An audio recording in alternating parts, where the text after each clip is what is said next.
Súper. Bueno, bienvenidos y bienvenidas a este seminario del SET. Soy Javier Cifuentes y voy a ser soy investigador, ¿cierto?, del SET, y voy a ser el moderador en esta oportunidad. Lo que queremos hacer hoy es conversar justamente, ¿cierto?, de la Convención Constitucional en curso en nuestro país. Ya van 2 meses de su instalación y trabajo. Nos acompañan 4 muy buenos panelistas. Y para comenzar, le quiero dar la palabra a Claudio Pérez, director del SET, quien va a dar unas palabras de bienvenida. Gracias, Javier. Muy buenas tardes a todos y todas quienes nos acompañan en este nuevo seminario del Centro de Estudios del Desarrollo. Muchas gracias a Pamela, a Pablo, a Valentina y a Angélica, que aceptaron nuestra invitación a este diálogo, a esta conversación, para evaluar el trabajo de la Convención Constitucional a 2 meses de su inicio y también los desafíos que siguen por delante, que son muy, muy importantes. Desde el SED, como saben quienes participan regularmente en nuestras actividades, hemos estado ya desde el año pasado conversando, dialogando sobre contenidos constitucionales. De qué forma se van a abordar los distintos temas que forman parte de una carta constitucional, de una carta fundamental como es la nueva Constitución, y que finalmente es un nuevo pacto social, el proceso en el que se encuentra nuestro país, la construcción de un nuevo pacto social. Entonces, hoy día la mirada que queremos hacer tiene que ver desde el proceso constitucional, cómo ha funcionado la convención ya una vez instalada. En el SED, desde hace mucho tiempo que estamos trabajando en esto, como les decía, en nuestra página web se encuentra disponible una recopilación de 38 informes que hemos publicado en nuestro portal Asuntos Públicos, con temas tan importantes como la igualdad política, descentralización, sistema político, derecho a la salud. En el año 2013 ya publicamos una serie de informes sobre procesos constituyentes originarios, y antes de la reforma constitucional del año 2005 publicamos alrededor de 5 o 6 informes precisamente sobre el contenido de esas reformas constitucionales. Hago mención a las reformas constitucionales del año 2005 porque creemos que esas reformas constitucionales de hace ya 15 años atrás abren precisamente un camino que permite 15 años después, mucho tiempo después, y yo creo que se extendió mucho ese plazo, para poder estar hoy día precisamente en este proceso constitucional. Ahora, de por medio y antes ocurrieron muchas cosas, por cierto.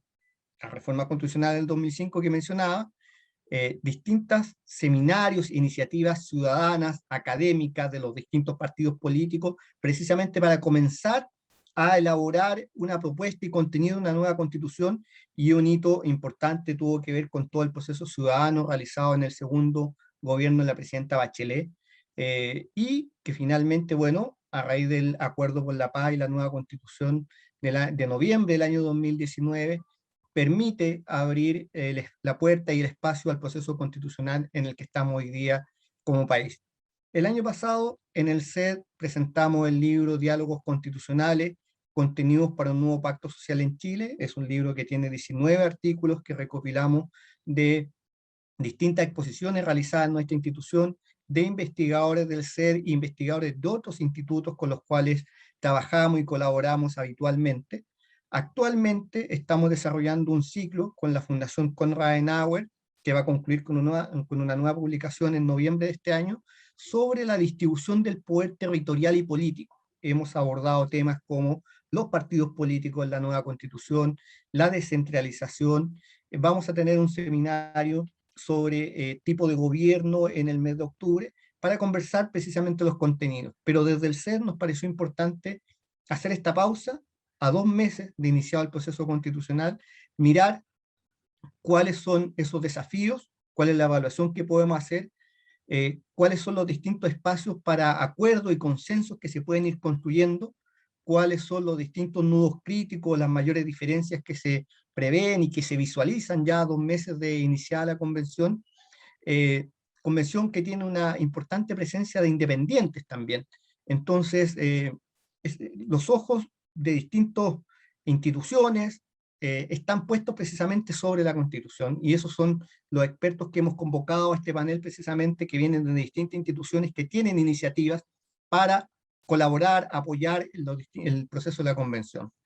Además, probablemente reflexionar de cuántas de las polémicas que han sido mediáticas en los últimos meses realmente son tan reales y tan sustanciales en la convención al interior. Y también una cuestión que nos parece bien importante es revisar un poco el proceso de participación ciudadana que se ha estado conversando, que pueda acompañar todo el proceso de la convención, de qué forma se visualiza ese proceso, cuáles serían los distintos mecanismos o instrumentos que se utilizarían para esa participación ciudadana, y en qué plazos también, teniendo presente que la convención tiene un mandato para poder funcionar y terminar su trabajo en un determinado plazo bien acotado. Entonces, son varias cosas a las que hemos convocado a nuestros expositores a acompañarnos, a reflexionar en este seminario, y la verdad es que nos pone muy contentos poder desarrollar esta iniciativa nuevamente desde el Centro de Estudios del Desarrollo, todavía en formato Zoom. Esperamos en algún momento poder recuperar la tan anhelada presencialidad, sobre todo en este momento tan importante para el país, pero en la medida que podamos, lo vamos a seguir haciendo vía Zoom, y cuando podamos nos volveremos a encontrar nuevamente. Muchas gracias nuevamente a Valentina, Pamela, Angélica y a Pablo por acompañarnos esta tarde en este seminario del Centro de Estudios del Desarrollo. Bien, me toca entonces presentar a las personas que nos acompañarán hoy. Pamela Figueroa es profesora de Historia y doctora en Estudios Americanos, mención Política y Sociedad.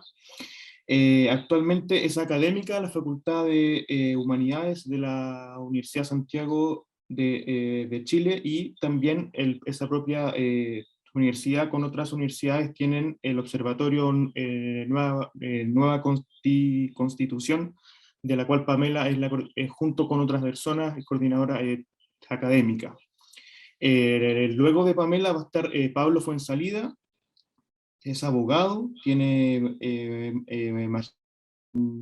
de Derecho y también en Ciencias, en estudios jurídicos, y participa actualmente como investigador en el Centro de Estudios Públicos en el CEP. Después de Pablo va a estar Valentina Rosas. Ella es cientista política y máster en políticas públicas.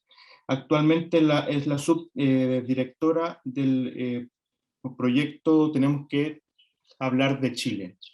Y por último va a estar Angélica Bonilla, es licenciada y magíster en la carrera de Sociología.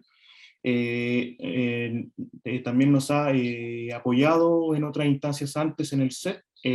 Actualmente está de coordinadora de investigación e incidencia del proyecto Momento Constituyente. Entonces, en ese orden me van a presentar nuestros invitados. Tienen 15 minutos y al final se va a hacer una ronda de preguntas. De hecho, ya hay algunas personas que han escrito en el chat. Sigan haciéndolo, porque ya quizás los expositores pueden agarrarse de esas preguntas para presentar. Adelante, Pamela. Bueno, muchas gracias. Quiero agradecer en primer lugar a Claudio Pérez, Javier Cifuentes del Centro de Estudio del Desarrollo por la organización de esta conversación y por la invitación. Y desde ya también mis saludos a Valentina, Pablo y Angélica, con los que vamos a estar compartiendo opiniones.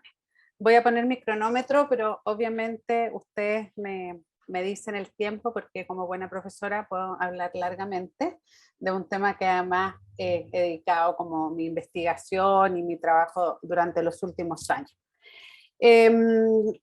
Bueno, hoy día vengo representando a la Universidad de Santiago y también al Observatorio Nueva Constitución, que como señalaba Javier, somos una organización de 16 instituciones, universidades nacionales e internacionales y también institutos internacionales que venimos siguiendo el proceso constituyente. Y gran parte del equipo de la coordinación de este observatorio fuimos el equipo que diseñó y ejecutó el proceso constituyente abierto a la ciudadanía impulsado por la presidenta Michelle Bachelet el 2016. Dicho eso, y haciendo uso lo más eficiente de mi tiempo, espero luego ya después en los comentarios y preguntas poder profundizar algunas cosas. Me voy a referir a 4 de los puntos que era como la invitación que nos hizo el CEP, ¿ya? Primero los avances durante estos 2 meses, después plantearnos un poco cómo podrían ser los acuerdos o consensos de la convención, los nudos críticos y los desafíos. Con respecto a los avances, lo primero que quiero decir es que me parece que a 2 meses de la instalación de la Convención Constitucional podemos hacer una evaluación positiva. Si uno tuviera que evaluar la Convención Constitucional a 8 semanas, ¿no es cierto? Yo lo primero que señalaría es que el saldo es positivo. Ya sabemos que esto no ha estado exento de dificultades, dificultades en el día de la instalación, el 4 de julio, de distintas polémicas que probablemente también están marcando estos últimos días, pero si uno mira el trabajo de la Convención Constitucional en perspectiva, me parece que la evaluación es positiva. ¿Y por qué señalo esto? Primero porque la Convención Constitucional de Chile, y algo señalaba Claudio en su perspectiva más de hacer la lectura de qué significa, ¿no es cierto? Representa un momento histórico bien importante en la sociedad chilena, ¿ya? Porque desde mi perspectiva me parece que es el hito que está cerrando un ciclo político, económico y social y abriendo un ciclo nuevo, ¿ya? Y ese ciclo de cambio constitucional, probablemente, yo me remonto más atrás que Claudio, probablemente surge con la propia Constitución de 1980, ¿no es cierto? Y la oposición que hay ahí, el rol que cumplió el presidente Frei Montalva, que fue el primero que habló de una asamblea constituyente, de todas las luchas sociales que han habido, del propio proceso que impulsa la presidenta Bachelet, y finalmente la no concreción de eso llega a este estallido social, y del estallido social creo que lo más importante a señalar es que el proceso constituyente es la canalización democrática, institucional y participativa de esa revuelta social, ¿no es cierto? El acuerdo por la paz y la nueva constitución permite esa canalización y genera, ya desde mi perspectiva, no solamente un acuerdo político amplio, que confluye con un acuerdo social amplio ya construido con anticipación de la necesidad del cambio constitucional, sino que también implica una innovación democrática probablemente de las más importantes que hemos tenido durante los últimos años, ¿ya? ¿Y por qué planteo esto? Porque el Acuerdo por la Paz y la nueva Constitución señaló un itinerario, ¿no es cierto?, que implicaba un plebiscito de entrada. Si ese plebiscito de entrada ganaba la opción de generar una nueva constitución y además definía un órgano específico, iba a haber una elección de convencionales y luego un plebiscito ratificatorio. Pero en ese contexto, y a mí me correspondió ser parte de la mesa técnica que redactó y acordó esa reforma, la ley 21.200 que inicia el proceso constituyente, ya se comenzó a discutir con mucha fuerza de la necesidad que el proceso constituyente requería altos niveles de legitimidad y de confianza, porque era la respuesta a una crisis de legitimidad y confianza. Y para eso se hizo un diseño institucional que implicó esta innovación democrática. ¿Qué es eso en términos concretos? La primera convención constitucional del mundo que es paritaria, una elección de un órgano colegiado con escaños reservados para pueblos originarios, que tampoco nunca había existido en Chile, y la incorporación de que los independientes pudiesen formar listas, ¿ya? Y eso lleva a que la configuración de la Convención Constitucional es muy distinta a cualquier otro órgano colegiado del sistema político chileno, ¿ya? Entonces creo que eso me parece que es muy importante señalarlo, porque ya desde ese diseño institucional, que viene de una trayectoria probablemente de un ciclo largo, que es la transición a la democracia, una transición que no permitió el cambio constitucional por razones de las propias características de la transición, lo podemos discutir en mayor profundidad, pero al no lograrse ese, o sea, al cerrarse ese ciclo, el surgimiento de la idea de cambio constitucional requería de un proceso de las características que estamos viviendo hoy día, y es por eso que el proceso constituyente chileno tiene tanta atención a nivel global, de otros países latinoamericanos y de otras sociedades, porque de verdad se están haciendo cosas muy innovadoras. Entonces, por eso digo que como el primer como check de del proceso constituyente me parece que es la elección de la Convención Constitucional en una innovación democrática que genera un órgano constituyente inclusivo, ¿no es cierto? Y uno podría pensar que hay muchas más cosas inclusivas, pero nunca habíamos tenido un órgano colectivo de la naturaleza que es la Convención Constitucional. Eso fue difícil de instalar. Vimos el 4 de julio que tuvimos tensiones muy fuertes, sobre todo por lo que estaba pasando alrededor de la Convención Constitucional, porque la sociedad chilena está en una tensión que viene del estallido social. Se suspende la movilización social por la pandemia, pero la pandemia finalmente lo que hace es profundizar las razones del estallido, que es la desigualdad, la exclusión, la discriminación, muchos factores que están muy presentes en la sociedad chilena, pero ese contexto, ¿no es cierto?, de la movilización social y la instalación de la convención de alguna manera mostró esas primeras horas, ¿no es cierto?, en que finalmente Carmen Gloria Valladares tiene que dar unas pausas hasta que finalmente logre instalarse la convención. Y ese día de instalación también me parece que es muy importante destacarlo, porque la elección de la doctora Elisa Loncón como presidenta de la Convención Constitucional marca también este nuevo ciclo. No hubiésemos podido imaginar una convención constitucional liderada por una mujer mapuche si no hubiésemos tenido los dispositivos de innovación democrática, de paridad, escaños reservados, listas independientes. ¿Ok? Entonces, quiero ir haciendo esa conexión entre el diseño institucional y lo que va sucediendo en la convención. Y además, otra de las cosas, el discurso inaugural de Elisa Loncón probablemente va a ser un documento histórico que nos va a quedar siempre, porque creo que ella logró en ese discurso instalar y definir, ¿no es cierto?, aspectos muy sustantivos de este ciclo, y ella habló de una nueva forma de ser plural. Y creo que eso es muy interesante, no solamente desde la plurinacionalidad, sino que también desde la incorporación de nuevos actores sociales al proceso político, que se ha vivido en Chile en otros momentos históricos, a principios del siglo XX, pero no se había vivido con este nivel de institucionalidad democrática. Entonces también eso es importante. Y el otro avance clave que me parece es que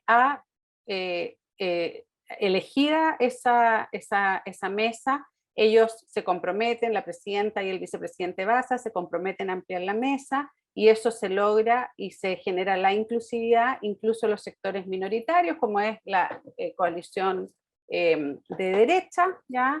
Que había como tratado de anunciar que no iban a poder, que no se iban a incorporar por ser minoría política, y creo que se tomó una buena decisión de incorporarlo. Eso permitió que, autoimponiéndose ciertos tiempos y plazos, a los 2 meses se logre tener esta propuesta de reglamento que ya está sobre la mesa. Sobre los acuerdos y consensos, creo que también el propio diseño institucional generó algo que es distinto a lo que habíamos visto en otros órganos colegiados.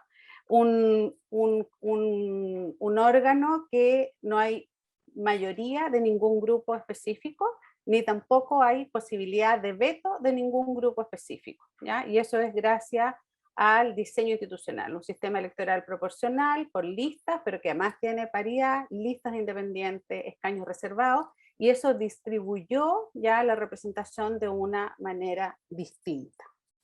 Pero eso mismo también ha generado ciertos nudos críticos. Yo creo que acá hay dos nudos críticos que quiero mencionar en razón del tiempo, porque me quedan 5 minutos. Y uno es que esta semana ya tenemos como un momento clave, que es la aprobación del reglamento. El pleno de la Convención Constitucional va a sesionar el día jueves y viernes, o sea, mañana y pasado, para integrar y discutir, ¿no es cierto?, este reglamento.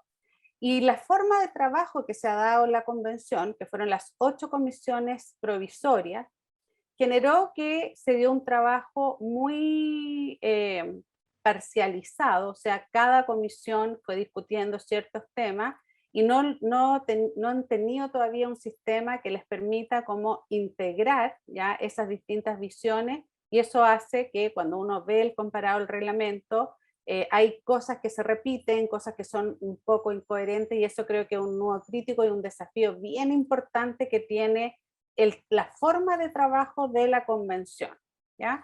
Y eso ha generado también tensiones en temas críticos como la percepción sobre el tema de los derechos humanos y cómo se incorpora, cómo se integra, ¿no es cierto?, distintas visiones e interpretaciones también del proceso político histórico que tenemos.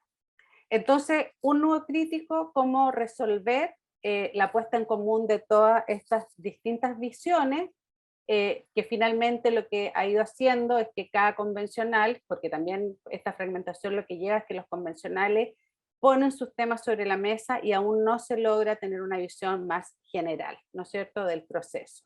Y el segundo gran nudo crítico es la participación ciudadana en el proceso constituyente, porque la legitimidad del proceso, ¿no es cierto?, requiere no solamente la representación que ya está en los convencionales constituyentes, como le acabo de explicar, sino una fórmula de participación ciudadana incidente. Y me parece que las propuestas que hay hasta ahora ya en el Reglamento de Participación Popular y Equidad Territorial son muy difusas y poco claras para llegar a esa participación incidente, ¿ya?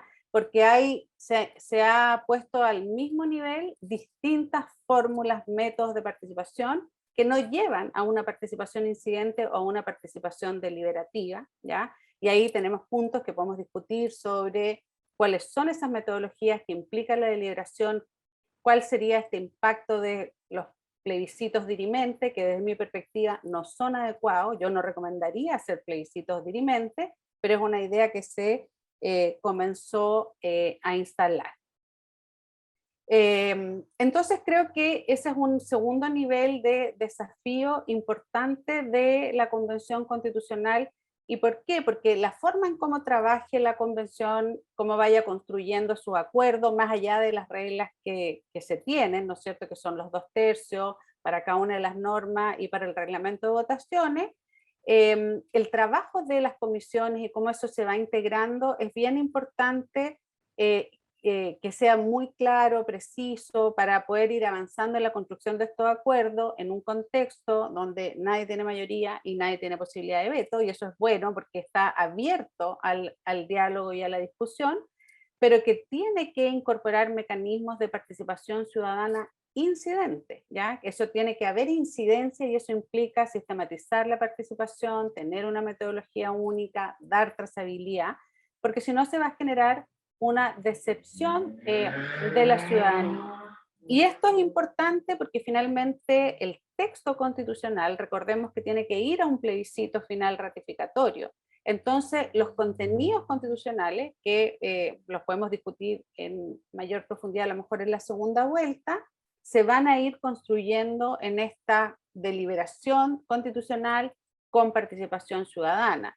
Y me parece que hay un mapa de contenido, hay ciertos temas que sí se van a abordar y que ya se han ido reflejando en ciertos aspectos que ha mencionado el reglamento.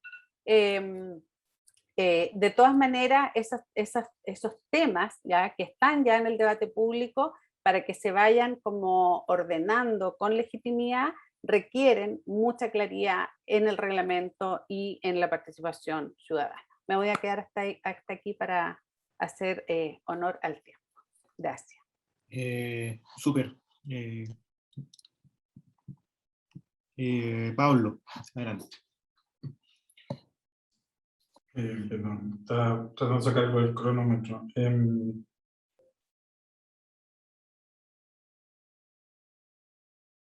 Ya, ahora sí. Bueno, en primer lugar, muchas gracias, Claudio, muchas gracias, Javier, al Centro de Estudios de Desarrollo, también saludo a Angélica, Pamela y Valentina.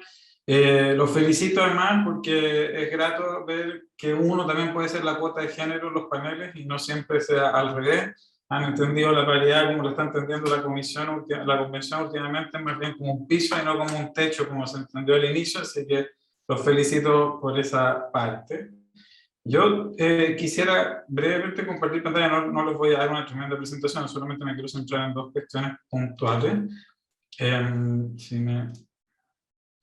Lo primero es que, bueno, en el CEP llevamos, la cuestión constitucional ha sido algo bastante importante para la línea de investigación que se lleva desde hace mucho tiempo atrás, y al igual como mencionara Claudia y mencionara Pamela, el proceso constituyente uno podría por lo menos en consenso, como quizás discutirse de 2005, pero por lo menos desde el segundo gobierno de la presidenta Bachelet, y el CEP en esa instancia publicó 2 libros con académicos de gobierno y de oposición, en un espectro bastante plural, durante ese periodo, y ahora estamos dedicados básicamente a 3.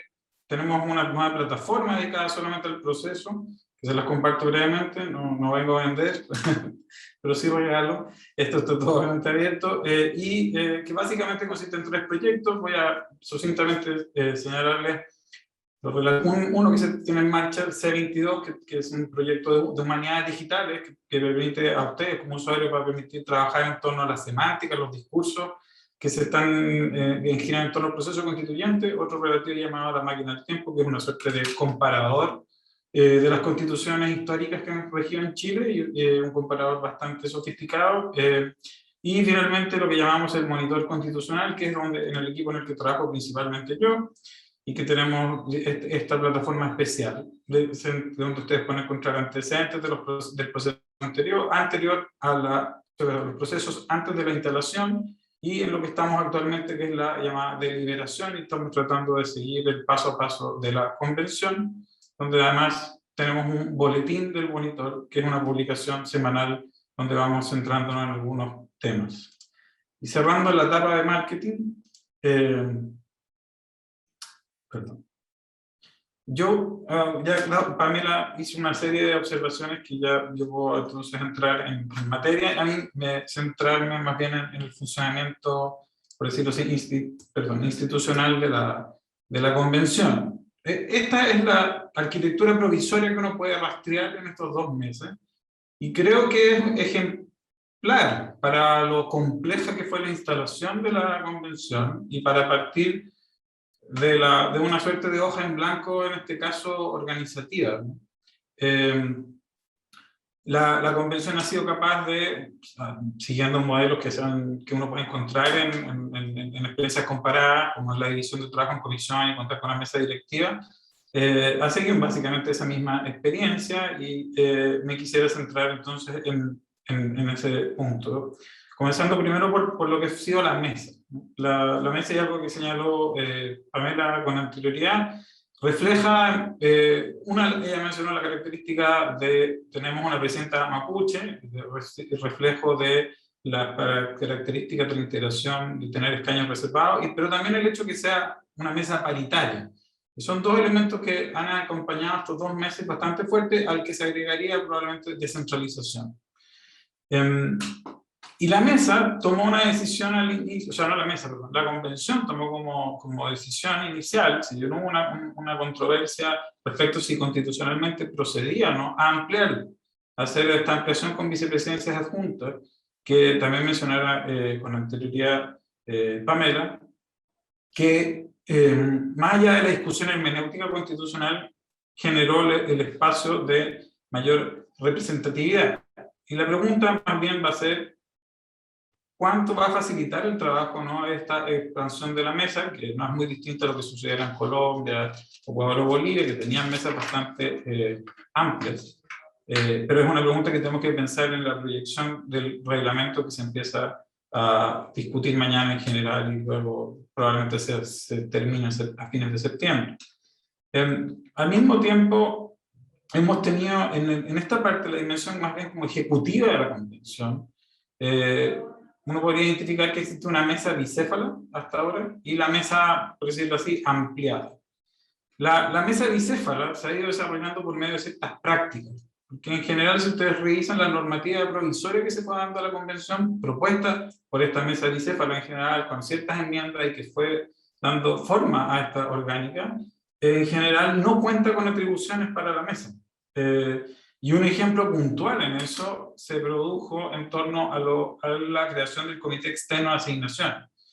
Si ustedes recuerdan, el diseño constitucional contempla, podríamos decir, 3 órganos externos de la Convención. Uno es un órgano estricto rigor, el Poder Ejecutivo, que a través de la Unidad de Secretaría Administrativa del Ministerio de Secretaría General de la Presidencia presta asesoría en las cuestiones más bien de ejecución presupuestaria, y en las contrataciones, dado que no es, es la contraparte de, por ejemplo, las y los asesores de las y los convencionales.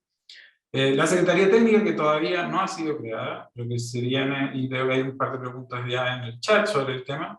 Y el Comité Externo de Asignaciones, que había una premura importante por cuanto por el principio de legalidad del gasto, el gobierno no podía seguir cumpliendo un rol en torno al tema precisamente de las asignaciones.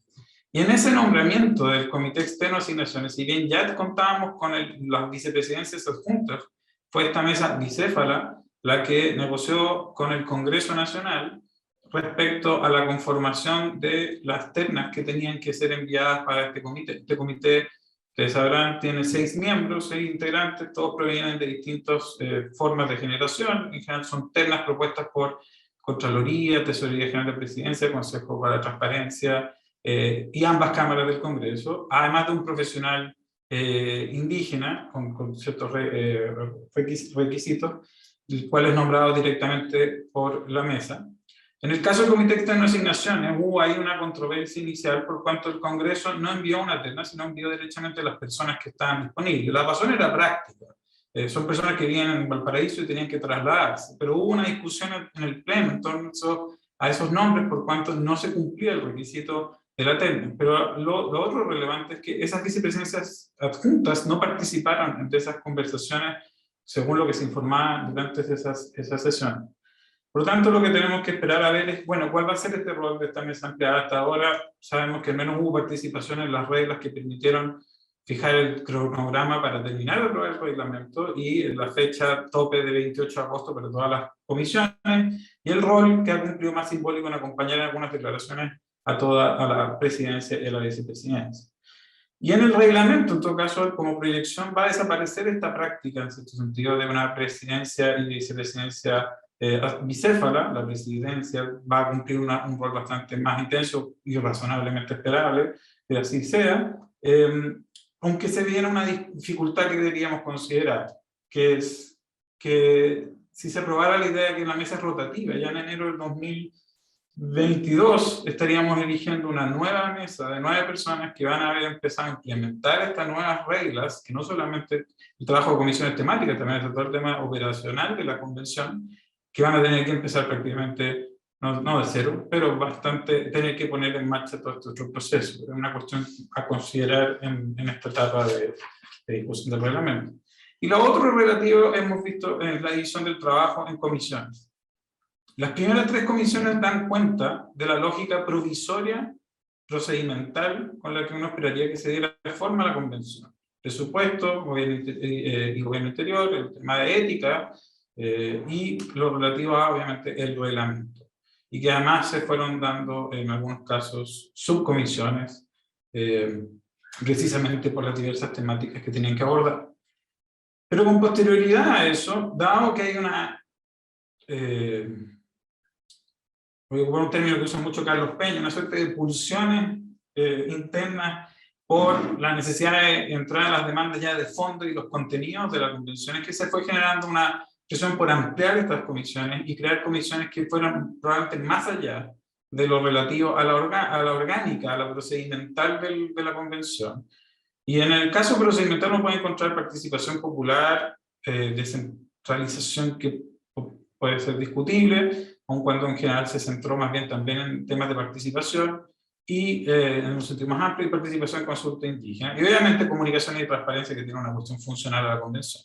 Sin embargo, la Comisión de Derechos Humanos es claramente aquí la comisión que genera esta mayor compromiso por cuestiones más bien sustantivas o de fondo que deben discutirse en la convención. Y es uno de los puntos que yo diría que va a ser más complejo en esta armonización en la que se está entrando en esta etapa. A eso hay que agregar que se reiteraron los criterios, se han ido ocupando estos criterios de paridad, sobre todo paridad, plurinacionalidad, en su integración, a reconocer espacios reservados cupos reservados para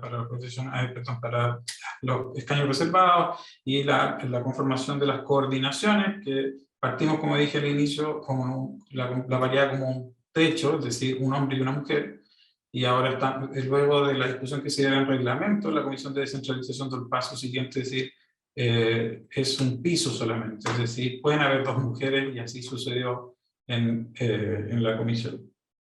Sin embargo, algunas de estas cuestiones también que son relevantes en esta etapa es que las competencias de estas comisiones provisorias tenían ciertas superposiciones de materia, a las que hay que tener cuidado. De hecho, es interesante notar que el acuerdo de la Comisión de Reglamento de traspasar al Pleno las propuestas de participación popular, participación y consulta indígena y ética, en el caso al menos de participación popular, participación y consulta indígena, eran materias que también estaban consideradas entre los contenidos que la Comisión de Reglamento tenía que formular.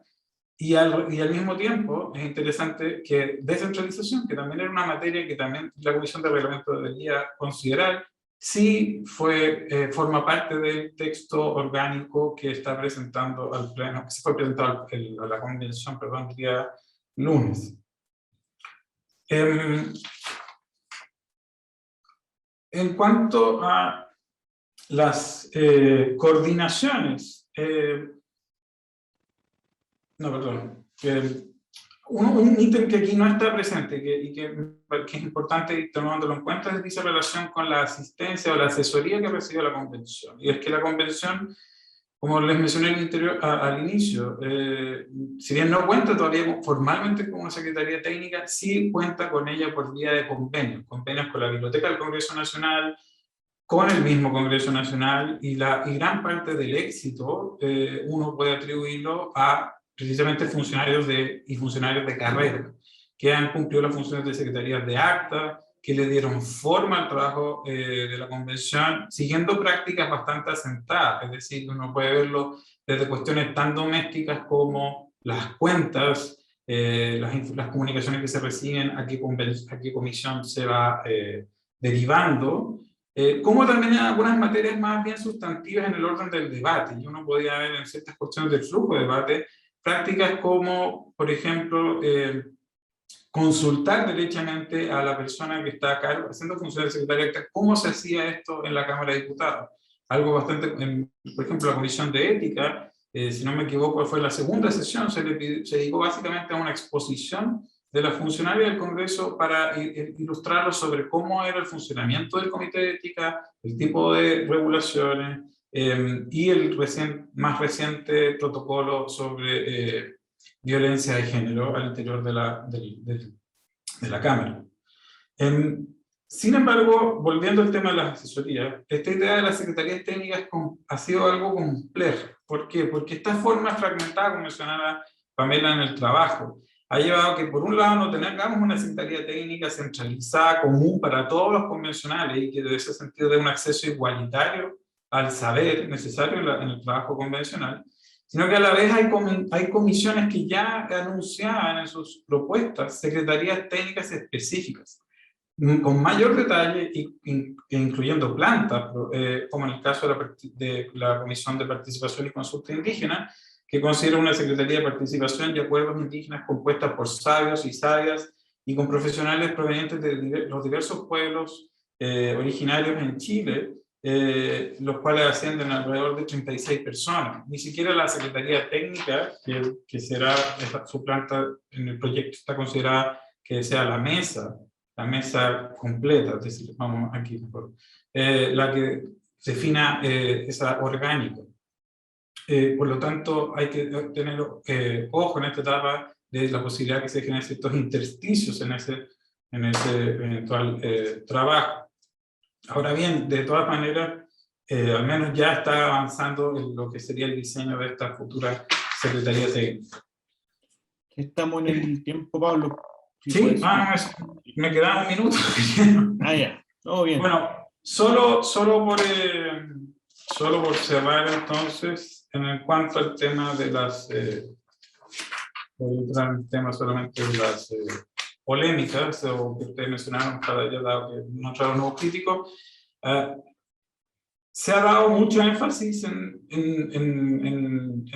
cuestiones que todavía no están definidas y que no han tenido efectos concretos, prácticos, como el tema de la libertad de enseñanza, por ejemplo, cuando la verdad es que educación está contemplado como al menos dentro de los derechos que se deben trabajar dentro de la convención, por lo tanto hay cuestiones que mediáticamente han estado lejanas a lo que realmente está sucediendo en la convención. Pero sí, yo diría que aquí hay un punto complejo, y con esto cierro, que dice relación con lo que ha sucedido con el tema del negacionismo. Y no se refiere solamente al negacionismo como una prohibición que sujeta a una sanción ética al interior de la convención, sino también con el tema que ha sucedido respecto a las audiencias públicas en la Convención de Derechos Humanos.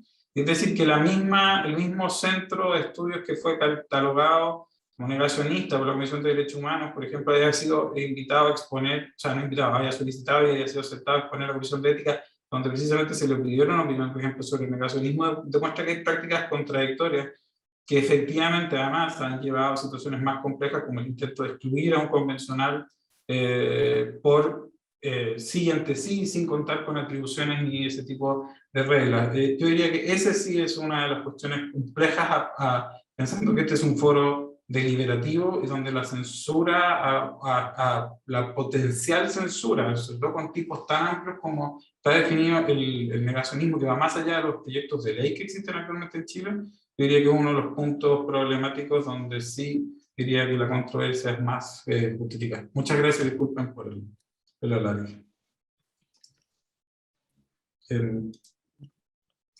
¿Cómo siempre se me pasa esto de... Lo puedo sacar yo, si quieres. Ya, por favor. Gracias. Gracias, Pablo y Valentina. Adelante. Muchas gracias, Javier y Claudia. Y bueno, al ser por el espacio, obviamente yo tengo una presentación ahí armada un poquito para explicar y hablar desde el Tenemos que hablar de Chile, que es un proceso participativo y que finalmente los resultados del Tenemos que hablar de Chile, porque de ahí finalmente nace lo que podemos hablar respecto de nuestra evaluación, los desafíos Valentina. que desde el proyecto hacemos sobre estos 2 meses de convención. ¿Se pegó? Está, sí, un escuchan? poco inestable tu conexión. Quizás mejor que apagues tu cámara nuevamente. A ver, esperemos que después te puedas conectar y seguir con la presentación. Ya, perfecto. ¿Y si apagamos nosotros nuestras cámaras, nos ayudarán? ¿Pero está muy crítico? Si no me cambio, podría cambiar mi hora. Se te ha escuchado bien ahora, así que sigue. Sí. Ya. Bueno, Tenemos que hablar de Chile es una iniciativa colaborativa impulsada por la Universidad Católica y la Universidad de Chile. Es un proceso de conversación, de participación, de incidencia ciudadana, donde el año pasado iniciamos un proceso de participación bien grande, Tuvimos casi 9.000 participantes, sobre todo este es uno de nuestros mecanismos, tuvimos más espacios, pero fue un poco el corazón del proyecto. Casi 9.000 participantes de todas las comunas del país, ahí como pueden ver, muy distribuido. También tuvimos 12% de personas que participaron desde localidades rurales, 44% de los participantes no tenían educación, reportaron tener educación escolar solo completa o incompleta, sin educación superior.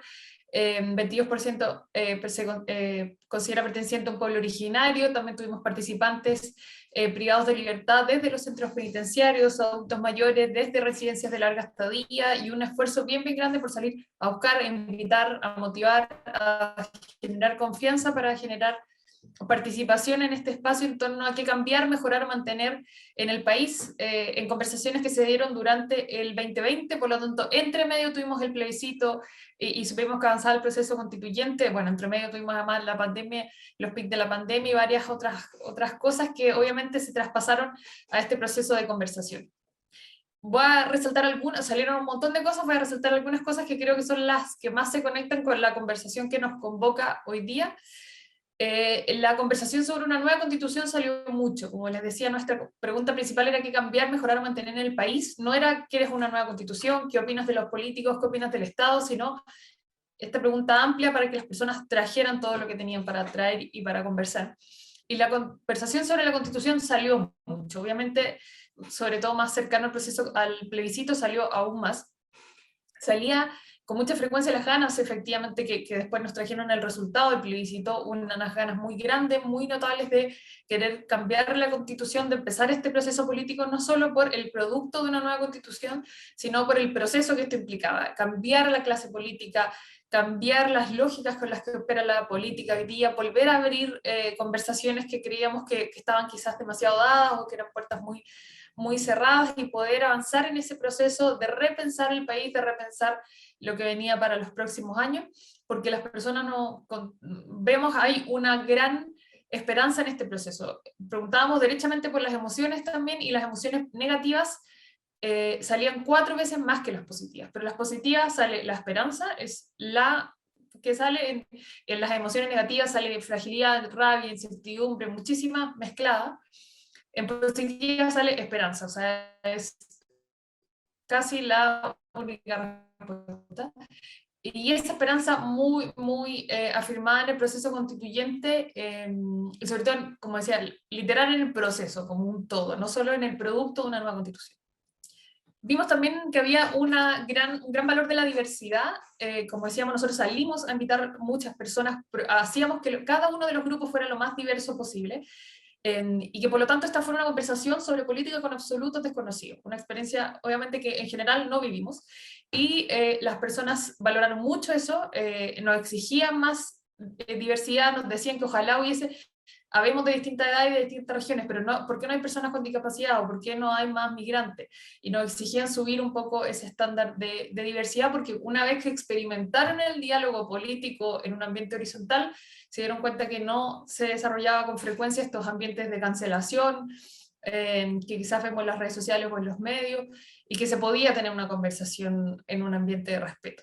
Y una capacidad muy grande también de encontrar puntos de acuerdo, de encontrar grandes cosas en común, e incluso en los espacios donde no había cosas en común, se daba una conversación de gran respeto. Solo en 2 de casi 2.000 conversaciones no se pudo terminar.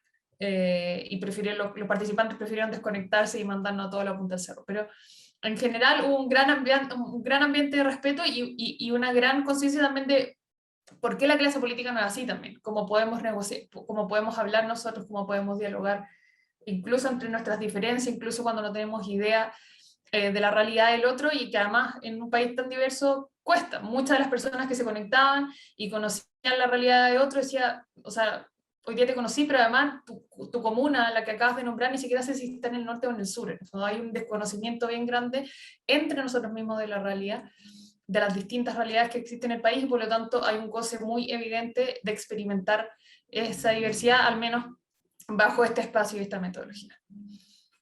Sale también mucho el Estado, se habla de salud, se habla de educación en general, todos hablan, o sea, más de las conversaciones temáticas, finalmente se hablaba de una interacción con el Estado, un Estado que es poco apañador en palabras de las personas, y por lo tanto una necesidad de un Estado más responsivo, un Estado que genere como una malla de seguridad. Hay cierto giro en el fondo a garantizar derechos sociales, pero no exclusivamente esa es la conversación. En el fondo muchas veces se habla también de un Estado que tenga un lenguaje más simple, de que tenga autoridades más conectadas con las personas, a veces es eficiencia, a veces es pertinencia al territorio, no solo más derechos sociales o un Estado más grande. Finalmente esas quizás categorías también desde la academia, desde la clase política, las personas nos hablaban mucho de instituciones que funcionen, instituciones con las que puedan interactuar, instituciones que las entiendan, a las que puedan postular y que puedan informarse por qué se ganaron o no el subsidio o la beca. Y eso genera muchas de esas incertidumbres que hablábamos al principio, estaban muy presentes.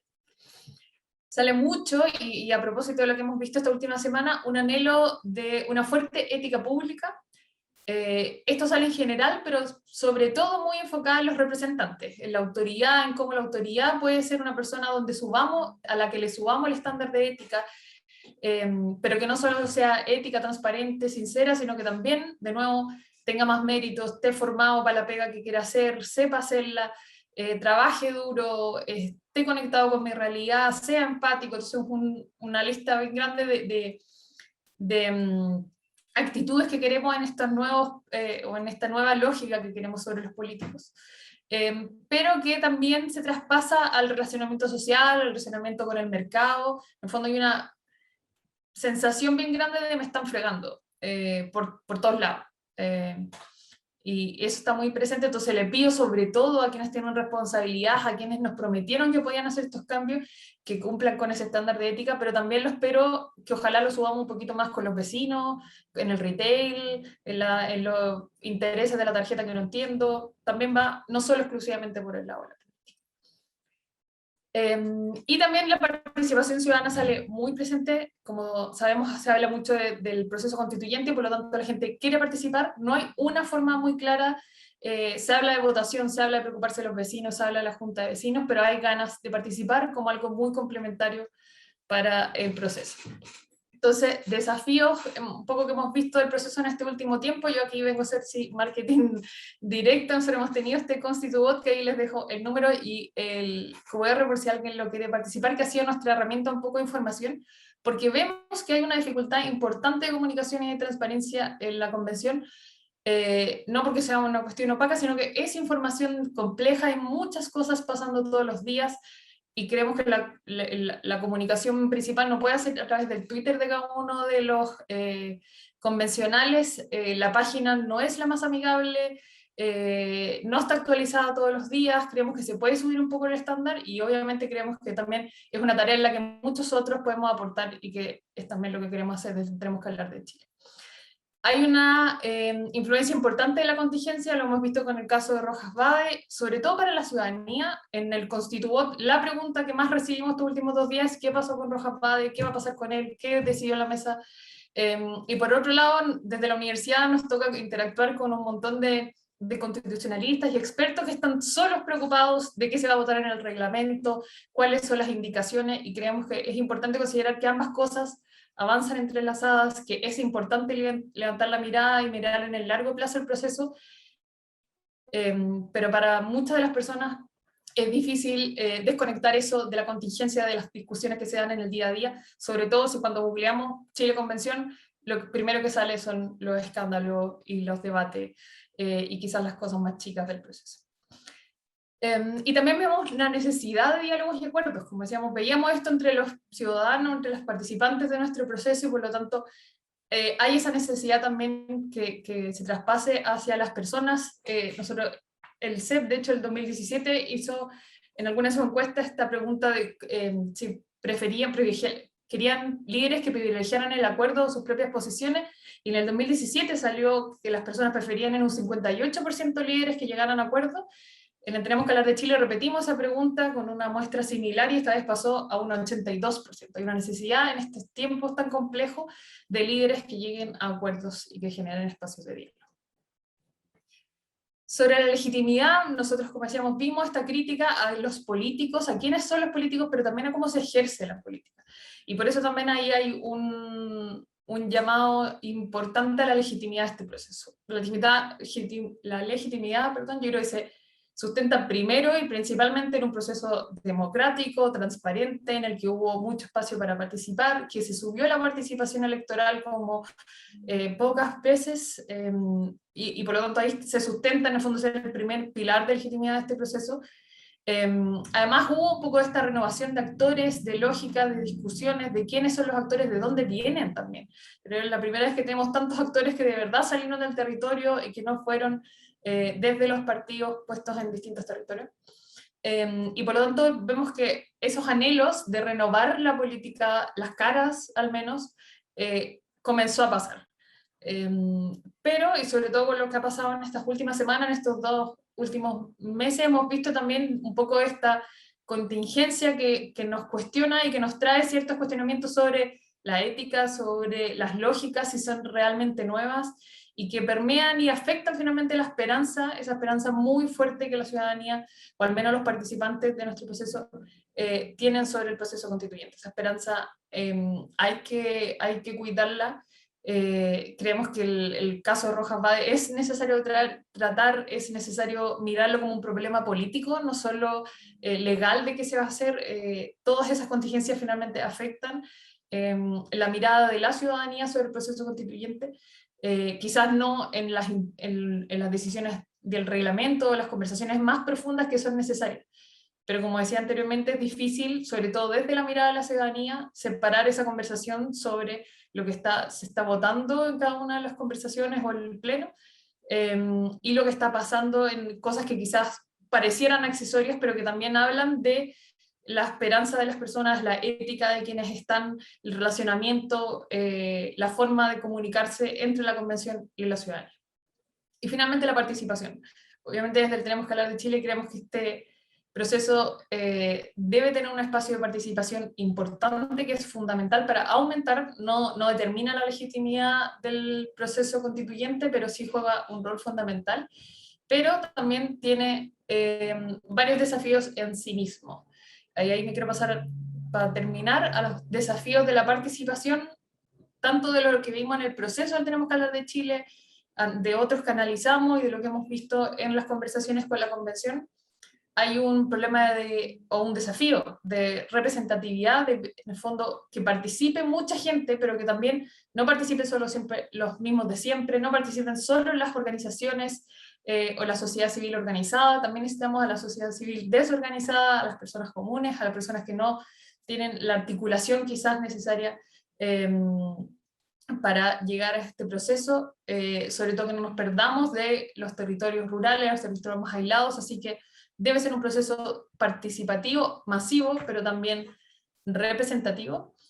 En nuestra experiencia, como les decía, la diversidad es muy valorada por los participantes, genera un muy buen efecto en el diálogo. Esto también ha sido documentado por Casus Stein y muchos otros constitucionalistas, la importancia de que el diálogo en sí mismo es mucho mejor cuando es diverso. El diálogo entre similares muchas veces nos puede llevar a extremar nuestras posiciones, y creo que eso no le ayuda, no le sirve a nadie al menos que crea en este proceso político. Y que por lo tanto, si podemos generar espacios de participación y de diálogo que además sean diversos, sería fundamental, pero también eso nos genera más información, más desafíos, y sabemos que hay un desafío gigante de que toda esta participación no sea solo mucha gente hablando y opinando, sino que podamos generar una sistematización, una respuesta, una retroalimentación a quienes participan. Y en eso la convención lo tiene difícil. O sea, hay muy pocos meses, hay muchas expectativas, hay poco presupuesto. Yo en la experiencia del proceso en el que participó Pamela, de la presidenta Bachelet, o de nosotros, o tantos otros que han pasado, se han necesitado muchos más meses, muchas más personas, muchos más recursos, y por lo tanto creo que eso no hace imposible la tarea de participación de la convención, pero sí quizás muy necesaria el articular el trabajo de muchas otras personas y organizaciones que están también colaborando para este proceso, así como hemos visto que muchos espacios, muchas organizaciones del Estado también se han puesto a disposición de este proceso. Creemos que es necesario que otras organizaciones también podamos, como desde el Tenemos que hablar de Chile, desde muchos otros espacios, aportar aportar a este proceso de participación, porque de verdad el estándar de una participación diversa, con participación de los sectores más vulnerables, más aislados, es compleja, se tiene que intencionar, se tiene que proponer, se tiene que gestionar. Y en eso los tiempos y los recursos con los que cuenta, al menos hoy día, la convención, le hacen la tarea bastante difícil, pero no por ello imposible. Eso por mi parte. Me pasé un poco. Gracias, Valentina, por la presentación bien ordenada y consistente, al igual que el resto de las presentaciones. Le damos la palabra entonces a nuestra última expositora en esta primera vuelta, Angélica Bonilla.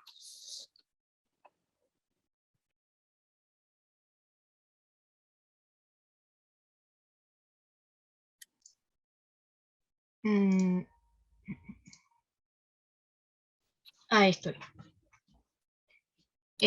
Bueno, igual que los demás expositores, muchísimas gracias al FED por la invitación. Estamos muy contentos de estar aquí. Voy a partir presentando un poco Momento Constituyente porque somos una institución pequeña que surgió el año pasado, 100% compuesta por voluntarios, entonces me gustaría también como explicarle un poco a qué nos hemos dedicado durante el último año. Nosotros somos una organización ciudadana, política y no partidista, compuesta como actualmente por casi 50 voluntarias y voluntarios activos, muchos de ellos, una gran cantidad de estudiantes universitarios, profesionales de distintos ámbitos, no necesariamente relacionados con el área de historia, ciencia política o ciencias sociales, a pesar de que obviamente tenemos. Y nuestro objetivo específico de corto plazo que nos hemos fijado es, por un lado, proporcionar educación constituyente que contribuye al debate público, al fortalecimiento democrático. En segundo lugar, acompañar la discusión constituyente luchando contra la desinformación y los miedos, la gran incertidumbre que había y que yo creo que todavía siempre nos va a acompañar en el sentido de como un proceso radicalmente nuevo, novedoso, en el que estamos todos como viendo cómo se desarrolla, qué orgánica adquiere. Y nuestra manera de luchar contra esa desinformación o esos miedos es una apuesta netamente pedagógica, sabiendo que el país tiene una gran deuda en educación ciudadana, que no es solamente entre los estudiantes actuales, sino que también en la población en general. Y por último, también hemos propuesto incidir específicamente en la discusión convencional en lo referido a elementos de participación ciudadana y educación constituyente. Entonces, ¿qué es lo que hemos hecho estos meses? O básicamente esto es un grupo de voluntarios que dijimos, ¿cómo aportamos a este proceso constitucional de una manera que sea accesible a la ciudadanía? Y tratar de, ¿cuál era uno de nuestros miedos? ¿Cómo tratar de sacar la convención de ese halo como de que solamente un experto con conocimientos jurídicos va a poder seguir o va a poder participar de esta discusión?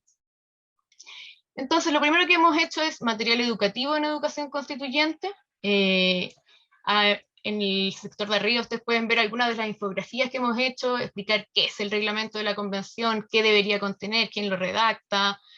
Otras cosas que tal vez uno podría dar por hecho, pero tuvimos que hacer un gran esfuerzo en explicar el sistema de votación, o sea, el sistema de elección para los convencionales constituyentes, que es el que actualmente se usa para los parlamentarios, y aún así, tal vez porque precisamente esta elección llamó mucho más la atención de la ciudadanía, para muchos fue nuevo, hubo mucha dificultad en comprenderlo, más aún con los mecanismos adicionales que se sumaron de, por ejemplo, paridad de género. Entonces, hacer un esfuerzo en no solamente poner a disposición la información, sino que hacer un esfuerzo adicional didáctico de explicarlo. Y en ese sentido también, por ejemplo, lanzamos hace un par de semanas un juego de mesa que se llama Constitutodos, con varias actividades distintas, no solamente trivia, mímica, dibujo. En el fondo la idea es que sea lo más accesible posible, y también en base a nuestra infografía hemos empezado a elaborar guías pedagógicas específicamente con los voluntarios nuestros que están ligados al área de educación. Una segunda área de trabajo que nosotros tenemos son las relatorías explicativas. Nosotros ofrecemos distintas relatorías que explican el proceso constituyente. Hemos tenido énfasis en distintas partes del proceso, primero en el plebiscito de entrada, luego en la elección de los convencionales, ahora en el funcionamiento de la convención, y los tenemos abiertos para que los solicite cualquier persona, cualquier grupo autoconvocado, a pesar de que los que más nos han solicitado estas relatorías son las escuelas. Tenemos programas, Constitulate y la Semana Constituyente, en este momento son podcasts, también están en YouTube. En el primero hemos conversado con distintos expertos sobre temas específicos o con constituyentes, y en la Semana Constituyente hacemos un resumen de lo que ha pasado. Y estamos comenzando también con investigación y un trabajo de incidencia, particularmente los temas que nosotros les decíamos de educación constituyente y participación. Muy brevemente, estas son las alianzas que hemos construido en este tiempo, precisamente porque somos una organización pequeña, entendemos que tenemos que aliarnos, que hacer fuerza con un montón de organizaciones sociales que están tratando de aportar hoy día y darle también un soporte desde la sociedad civil al proceso constituyente. Y ahí creo que no es solamente lo que ocurre dentro de la convención lo que le da soporte y legitimidad, también es lo que hagamos nosotros por fuera, como organizaciones de la sociedad civil. Nosotros estamos en la Red para la Participación, también colaboramos con el proyecto de Tenemos que Hablar de Educación, que Valentina lo debe conocer, está un poco relacionado. Fue replicar en el fondo esta idea de diálogos, pero en las escuelas. Y particularmente lo que quiero mostrarles hoy día son... a nosotros como institución nos interesan dos grandes procesos, y a eso fuimos a hablar a las comisiones de participación popular y equidad territorial, y también a la Comisión de Comunicaciones. Entonces, en un primer lugar nos interesa cómo se comunica la convención a la ciudadanía, y como ahí bien han señalado, en el fondo que en este momento es algo un poquito disgregado, no necesariamente tan fácil, y que depende casi de cada convencional, que tiene sus propias redes y le habla a su propio público. Y por otro lado también la participación de la ciudadanía en el proceso. Entonces, ¿qué es lo que queremos enfatizar? Y yo creo que fue el gran punto que hicimos en ambas comisiones, y es que uno de los riesgos principales que enfrenta el trabajo de la convención es, y la legitimidad de su propuesta tiene que ver con la desinformación intencional y no intencional respecto de su labor. Y al respecto hicimos más o menos 3 puntos principales. Lo primero es que es fundamental que se proporcione a la ciudadanía la mayor cantidad de información respecto al actuar de la convención. Si bien hoy día se transmitieron la mayoría de las sesiones de las comisiones, como decían algunos, no es tan amigable, necesitamos más y mejor información, actas, documentos, del modo más expedito posible. Si bien yo creo que hay que recordar en el fondo dónde partió la convención el 4 de julio, o sea, desde el tener que construir todo el soporte para la convención. Y hay algunos aprendizajes después de nuestro paso por las comisiones. Por un lado, mejorar la transparencia, la organización de las audiencias. En esta primera pasada, digamos, se hicieron en un tiempo acotado. Había mucha presión por sacar rápidamente el reglamento. Sin embargo, quedan y surgieron varios como alegatos de distintas organizaciones respecto de la organización de las audiencias, que era bastante como artesanal, que no estaba claro con qué criterios se eligió, quiénes finalmente pudieron presentar y quiénes no. Y este es un aprendizaje que hay que tener y que hay que ir profesionalizando para el proceso que viene ahora, que ya va a ser derechamente de entrar a discutir los contenidos. O sea, si vamos a seguir teniendo audiencias como un mecanismo de participación ciudadana, es muy importante mejorar la transparencia y transparentar todo el proceso de selección de quienes van a poder asistir a estas audiencias, qué requisitos tienen que cumplir, etc. O sea, ahí hay un punto a mejorar, digamos. Y por otro lado también, y espero que lo podamos discutir también en la segunda parte, en el fondo, pero planificar los tiempos y las formas de sistematización de cualquier mecanismo de consulta o de participación que establezcamos. O sea, no va a valer de nada que tengamos muchas formas de participación si es que no consideramos el tiempo, los recursos humanos que necesita en el fondo poder analizar esa información, como decía la profesora, para que sea incidente. En segundo lugar, y esto es como tal vez uno de nuestros puntos centrales, que la información por sí sola no basta, y nosotros necesitamos promover una educación constituyente que tenga explícitamente tres características esenciales, lo que nosotros llamamos como cívica, ciudadana y democrática. Es decir, una educación constituyente que por un lado ponga a disposición el conocimiento necesario respecto de cómo funciona el sistema político, respecto al funcionamiento de la convención, cuáles son los derechos que vamos a estar discutiendo, y como les decía, de una manera pedagógica, o sea, no es solamente poner a disposición la información, sino que hacer que sea comprendida.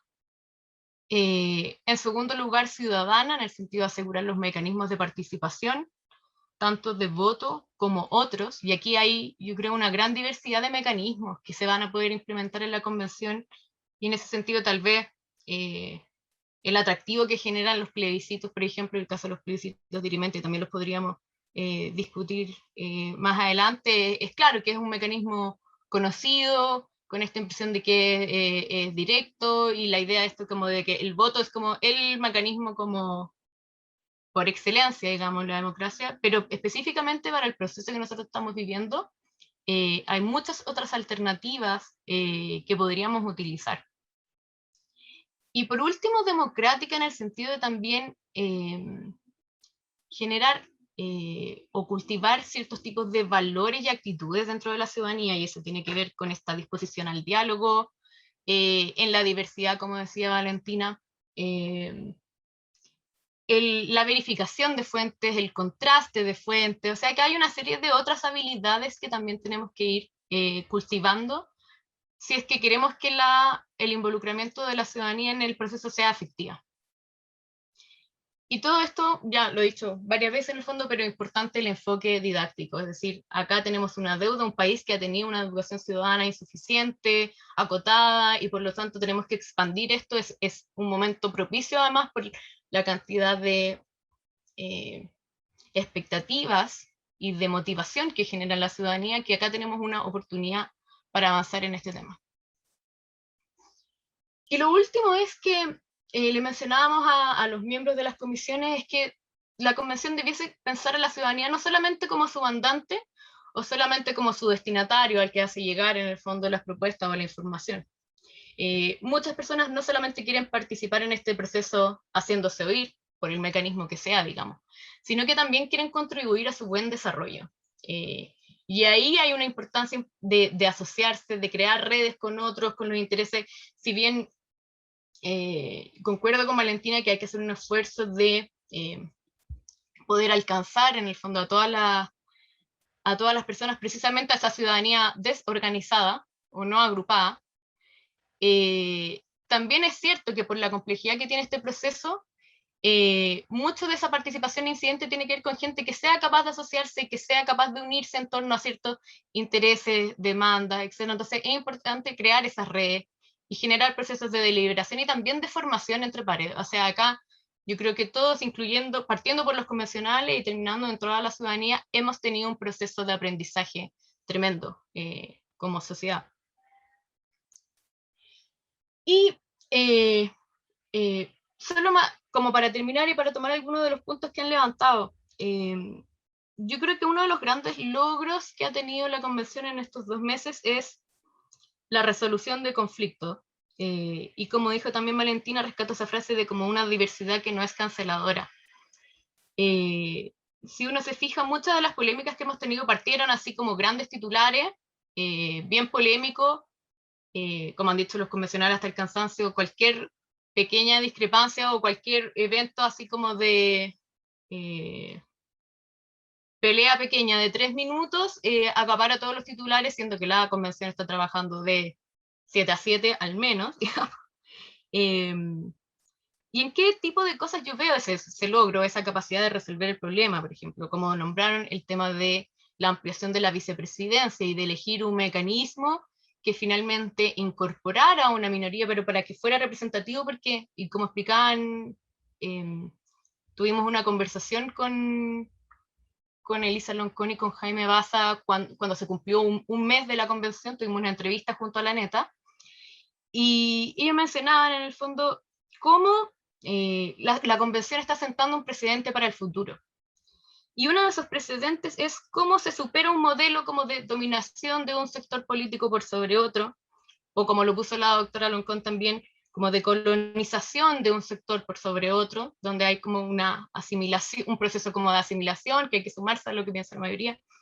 ¿Cómo generamos este nuevo paradigma de resolución de conflictos? Y si se fijan, tanto el tema de la vicepresidencia, incluso como casos más complejos, diría yo, como lo que fue el caso del convencional Arancibia, se resolvieron bastante mejor de lo que uno hubiese pensado. A través de la propia conversación de los convencionales, y muchos de ellos han recalcado que incluso los que mediáticamente se ven como más incendiarios, en el trabajo del día a día sí han sido un aporte. Entonces yo creo que ahí hay algo importante, y yo creo que ese es el mayor logro de la convención. No ha habido, como muchos argumentaron en algún momento, como este efecto de una gran mayoría que va a decidir todo y una minoría arrasada. Eso incluso se ha resguardado, y en ese sentido la convención creo que está dando o está abriendo el paradigma de cómo nosotros consideramos que se hace política. Lo cual, de nuevo, creo que tenemos hartas conexiones con lo que mencionaba Valentino. Así que eso, me encantaría que pasáramos como a la conversación, porque ahí yo creo que nos vamos a poder meter en temas tal vez más específicos. Pero el mensaje principal nuestro es que una democracia más robusta, más legítima, solamente es posible cuando todos y todas estamos más atentos, más informados y más activos. Y eso requiere un esfuerzo intencionado, activo, de salir a explicar y a involucrar a las personas dentro del proceso. Eso, muchas gracias. Gracias, Angélica, por la presentación. Yo he estado anotando las preguntas que se han hecho en el chat, se las voy a leer, y también si es que hay alguien más que quisiera escribir algo, lo puede hacer ahora. Se las voy a hacer a todas las preguntas y comentarios que hay. En algunos casos son alusiones más específicas, ¿cierto? Juan Carlos Espinosa, al comienzo, propones que la Secretaría Técnica tuviese un PMO que llevara el control técnico y asegurara los plazos de entrega, ¿cierto? Que si tienen algún análisis al respecto. Patricio Argandoña pregunta por el futuro de la convención a raíz de la polémica con el convencional Rojas, ¿cierto? Y los constituyentes que recibieron apoyo económico. ¿Eso afecta la confianza y la credibilidad? ¿En qué medida? ¿Cuánto? ¿Por qué? También Esteban Smulevich pregunta por un tema que ustedes plantearon, sobre todo Pamela y Pablo, sobre cómo generar un texto que sea coherente, ¿cierto? Que puede representar una visión compartida, y quizás como Angélica decía, que no sea la dominación de un grupo por otro, y que la resolución de conflictos sea quizás más pacífica, más institucional, etcétera. Esteban también, a Pablo en específico, le pregunta por como su opinión más en particular sobre los mecanismos de coordinación en los trabajos de las distintas comisiones, la estructuración de un sistema coherente de asesorías, o por ejemplo, dice, la incidencia en los mecanismos de participación ciudadana y su operativización. Un tema que planteó, ¿cierto?, Valentina, que Javier Pascual pregunta: ¿cómo creen que se puede llegar a la sociedad civil desorganizada? ¿Cuál es la mejor forma para que puedan participar? Y quizás en eso también uno puede agregarle la pregunta a Angélica, que mencionaba, existen muchos mecanismos de participación ciudadana. Bueno, si puedes profundizar en ellos, ¿cierto? Y a Valentina preguntarles sobre esta misma sociedad civil desorganizada a la cual pudieron llegar por las cifras que muestran algunas estrategias de convocatoria. Yo creo que para la convención es muy importante, pero también para los centros de estudio, las plataformas de formación ciudadana, siempre, pareciera ser que llegamos siempre como a un mismo sector, a un mismo grupo, cómo generar, ¿cierto?, esas como mayores incidencias y participaciones. Yo quiero preguntarle a Pamela también, decía que la participación, sobre la participación ciudadana en la comisión estaba confuso. ¿Por qué? Digamos, ¿qué elementos se pueden tomar ahí? Y también si es que hay alguna experiencia en la sistematización que hicieron el año 2016 que pueda servir, ¿cierto? Para, para este tema.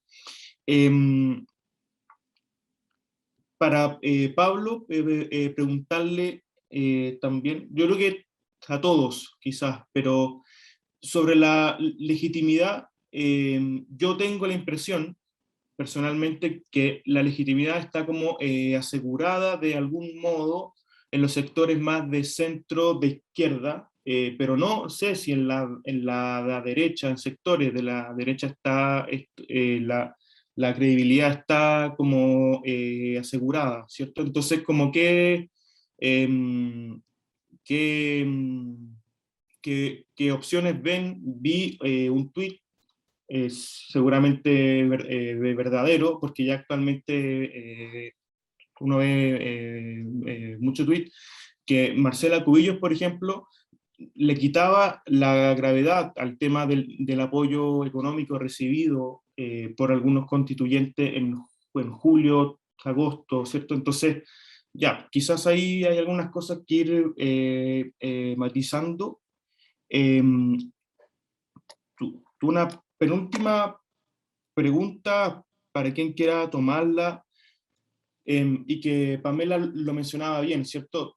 De acá hay un diseño institucional que promovió, que innovó, ¿cierto? En la manera de seleccionar a los candidatos, candidatas, etcétera, pero ¿cuánto de la nueva política que nos hablaba Valentina necesita diseño institucional? ¿Cuánto de la nueva política requiere de una nueva ética política, de una nueva cultura política? ¿Es primero el huevo, la gallina? ¿Es primero cambiar la Constitución o cambiamos nuestras prácticas para después cambiar la Constitución? Es una reflexión bastante filosófica también, pero ¿qué análisis se puede hacer? Y por último, Esteban agrega una pregunta más para Pamela. La voy a leer porque no la había visto antes. Dice, ¿cómo se pueden abordar los desafíos políticos externos a la convención que pueden influir fuertemente en el proceso? Por ejemplo, la elección presidencial y parlamentaria, la conformación de bloques, etcétera. Y también el impacto de los debates legislativos en curso, debate, pensiones, descentralización, eso.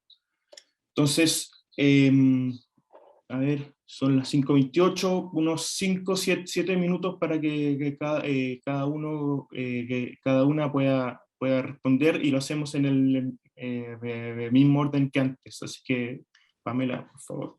Ya, muchas gracias. Bueno, en primer lugar, bueno, súper interesante todo lo otro, podríamos estar hablando mucho.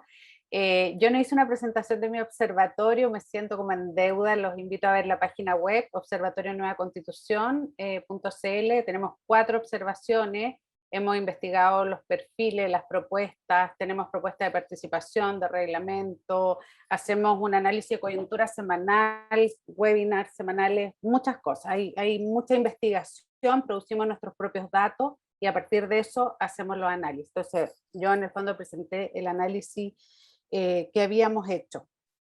Como son muchos temas, voy a tratar de contestar lo más posible. Participación ciudadana me parece clave, ¿ya? Yo decía, ¿por qué veo que está un poco difuso?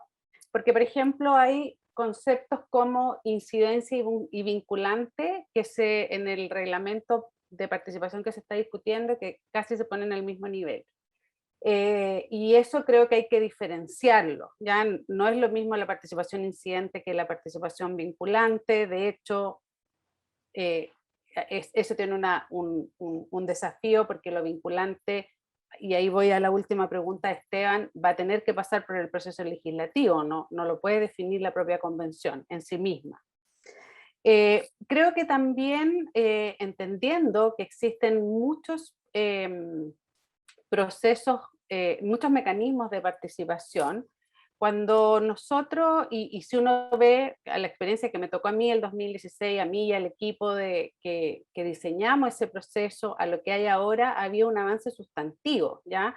El 2016 nosotros tuvimos que diseñar una metodología que no existía, que es la convergencia deliberativa, que de hecho hay informes de la OECD y se ha utilizado en muchas otras instancias, porque no existían metodologías de deliberación ciudadana que llegaran a resultados. Porque cuando tú asocias el proceso de participación y lo quieres hacer incidente en un proceso político, no pueden haber múltiples procesos que nos llevan a un resultado, porque si no nos generas incidencia, ¿ya? Entonces, por eso digo que no es lo mismo una audiencia pública que una deliberación ciudadana, que un plebiscito dirimente. Creo que dada lo que tanto Valentina como Angélica y Pablo han señalado, nosotros tenemos un tiempo limitado a un proceso político limitado, y por tanto se requiere que exista un proceso participativo claro, que tenga una metodología que permita sistematizar, y que esa sistematización es lo que genera incidencia, porque es lo que te permite tener trazabilidad al texto constitucional, ¿ya? Aquí no se trata, no es lo mismo, por ejemplo, que un convencional haga una cuenta pública a la ciudadanía, porque eso no es un mecanismo de participación incidente. Las audiencias públicas, si no son sistematizadas y sopesadas, tampoco son mecanismos incidentes. La incidencia solo se ve cuando tú miras el texto constitucional y cómo la participación ciudadana incidió en ese texto, que es lo que la ciudadanía va a ir a aprobar o rechazar en el plebiscito ratificatorio, que es con voto obligatorio. Entonces quiero poner ese énfasis, porque a veces se piensa que muchas personas participando al mismo tiempo es lo óptimo, y me parece que no es lo óptimo en ese proceso. O sea, me parece fantástico que cada vez tengamos más procesos participativos, pero el desafío en este contexto es que la participación sea incidente. Y en esa lógica, el 2016 diseñamos esta metodología, que ocuparon varias cosas de esa metodología, ¿no es cierto? El procedimiento, el cómo se converge, tengo conexiones estables, cómo se converge. Cuando se converge, tú puedes sistematizar acuerdos parciales, desacuerdo, y las metodologías de sistematización, nosotros las desarrollamos de manera cuantitativa y cualitativa, pero lo más importante es que exista una metodología única que te permita sistematizar y valorar esas participaciones, porque si no pasa que en una sociedad tan desigual como la que tenemos nosotros, si tú no generas esas metodologías, no puedes generar igualdad política, porque si no, lo que va a pasar es que si hay múltiples fórmulas, los que tienen más recursos van a poder participar más sostenidamente en el tiempo, van a poder incidir más en el debate, y eso me parece que es algo que queremos, ¿no es cierto?, como ir superando. Pero bueno, todo eso es bien complejo y probablemente quedan cosas abiertas, pero lo quería decir de esa forma.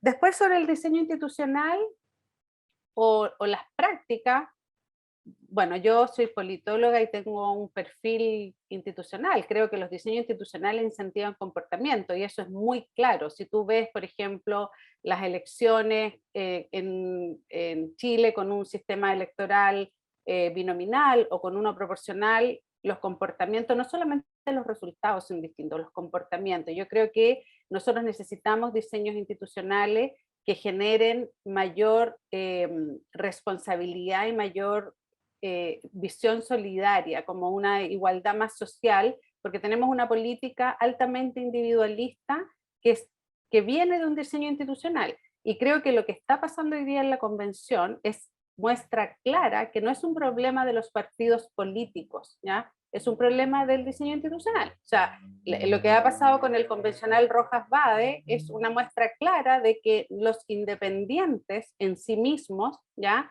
no tienen mayores condiciones para el compromiso público que los representantes de partidos, y que el gran problema de los independientes es que no tenemos ninguna posibilidad de hacer accountability social o político sobre los independientes, y se queda como un caso personal. Entonces me parece que es el gran aprendizaje, fortalecer los partidos políticos con más democracia interna y más transparencia.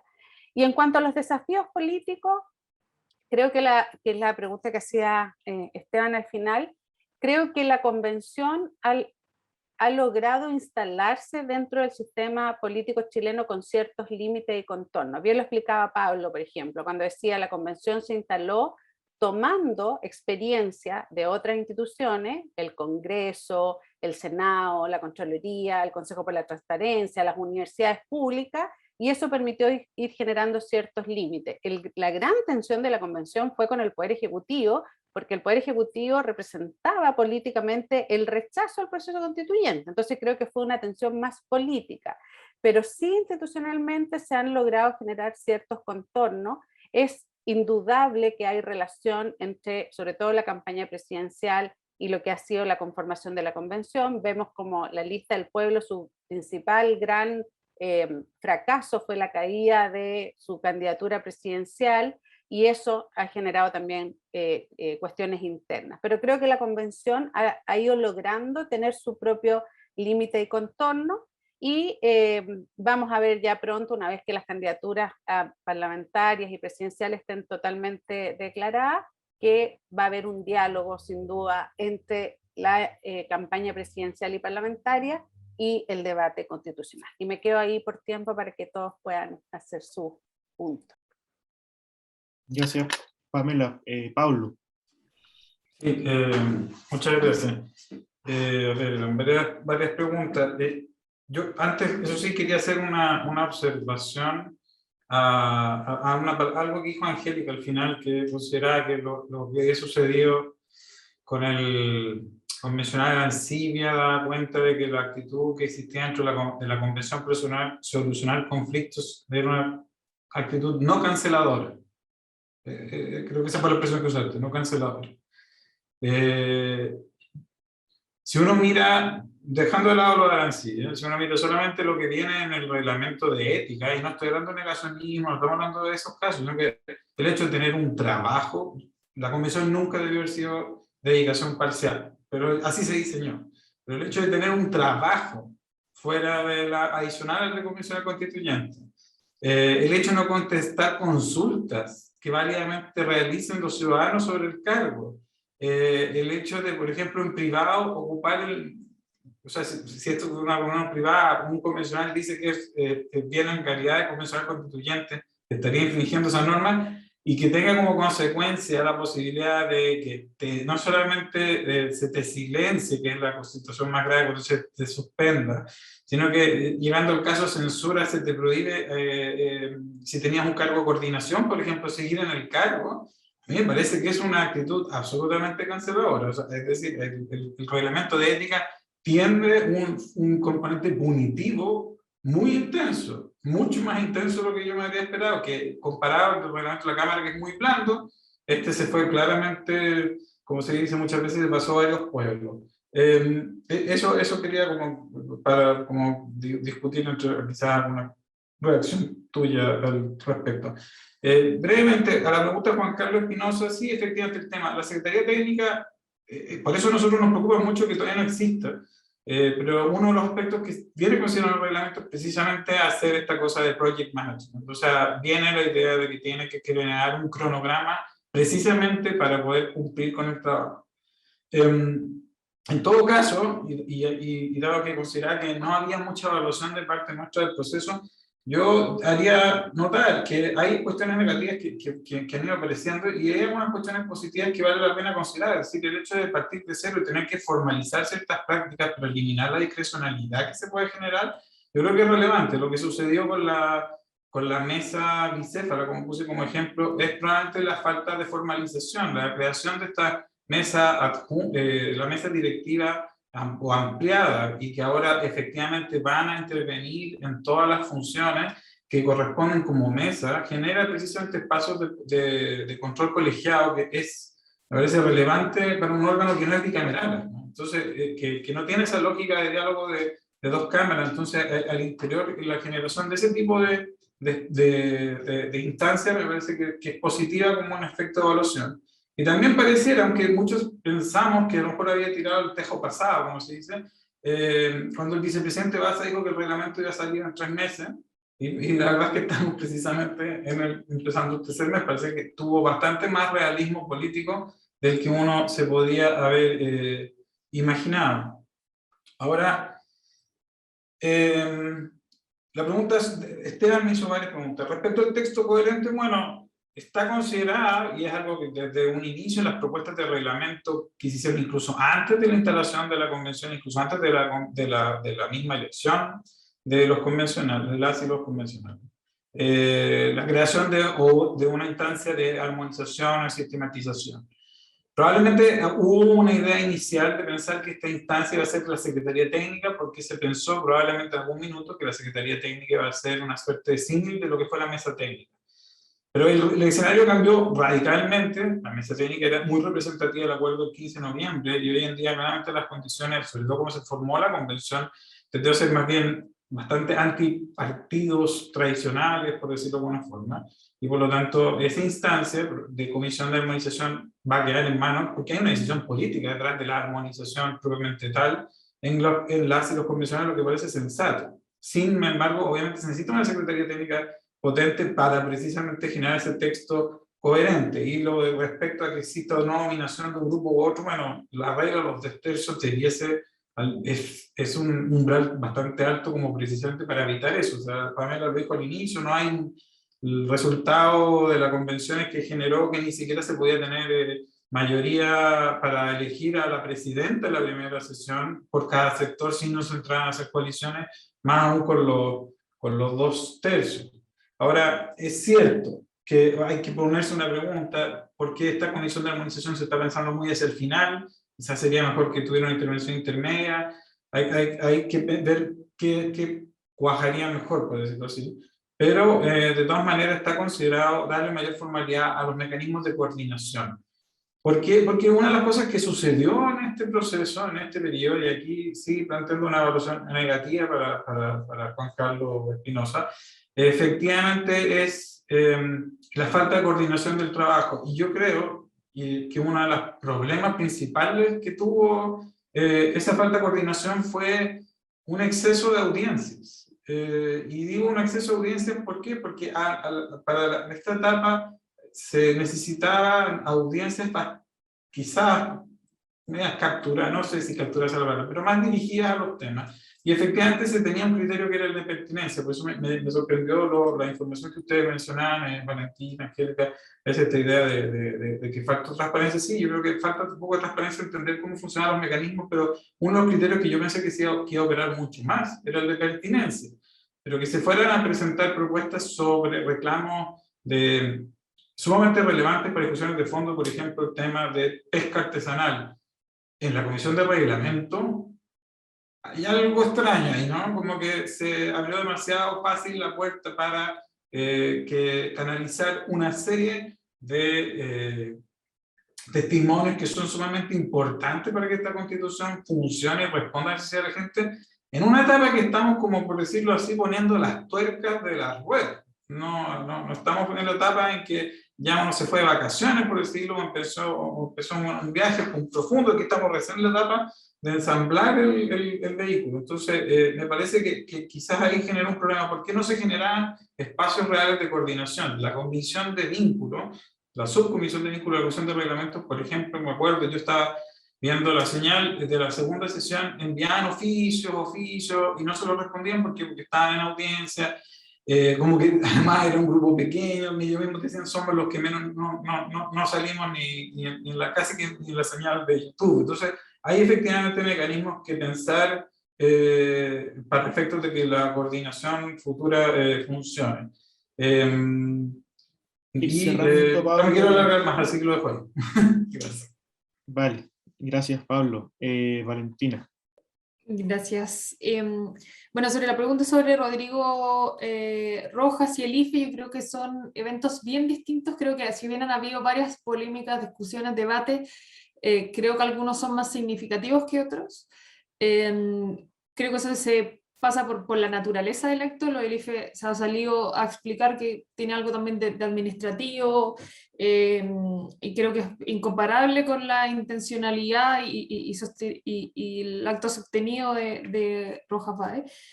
Creo que ahí hay una gran diferencia y además en cómo se articula el momento y los actores políticos para sobrellevarlo. Entonces ahí, como hemos visto, constituyentes de derecha, el mismo presidente han salido a explicar que lo del IFE no sería un escándalo tal como el que se ve. En cambio vemos que respecto de Rojas Báez han salido varios actores, yo creo, sobre todo en el primer momento, un poquito a la defensiva, como este ánimo de persecución, que creo que no es la forma, no me parece la forma correcta de abordar esto como un problema político. Entonces creo que cada evento ha sido polémica distinta naturaleza y cómo la aborda políticamente la convención habla mucho también de ese proceso, y ahí creo que es donde se pueden romper esa necesidad o esa esperanza de ética, esos anhelos sobre la convención. Las dificultades y conversaciones difíciles van a seguir pasando. Creo que la diferencia está en cómo el proceso político avanza, toma ese tema más que dejarlo de lado, esconderlo bajo la alfombra, lo toma, lo procesa y sigue más allá de la polémica.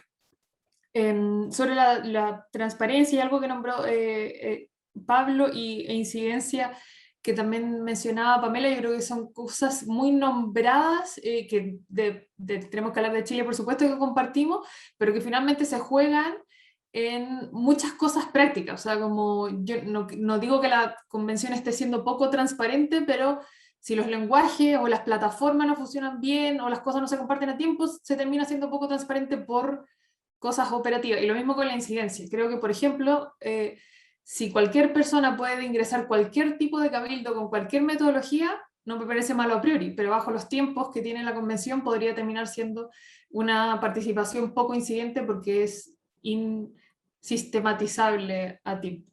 Así que no solo es cuestión de declaración de principios, sino también de cómo se baja eso a la operativa.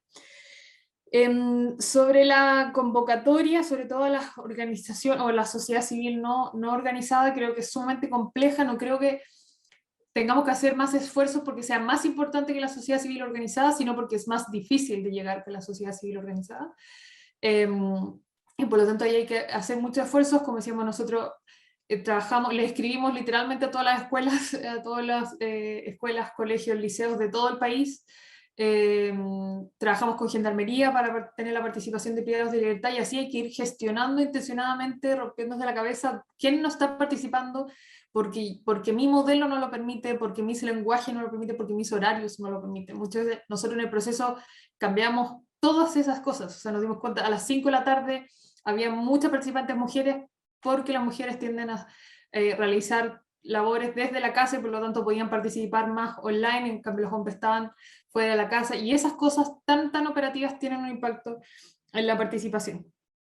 Eso, los lenguajes son fundamentales. A nosotros nos dejó de participar un par de personas porque ni siquiera sabían lo que era un link, porque uno no tiende a no explicar ese tipo de cosas que para uno es tan obvio y que es para uno es una revolución realmente en su vida.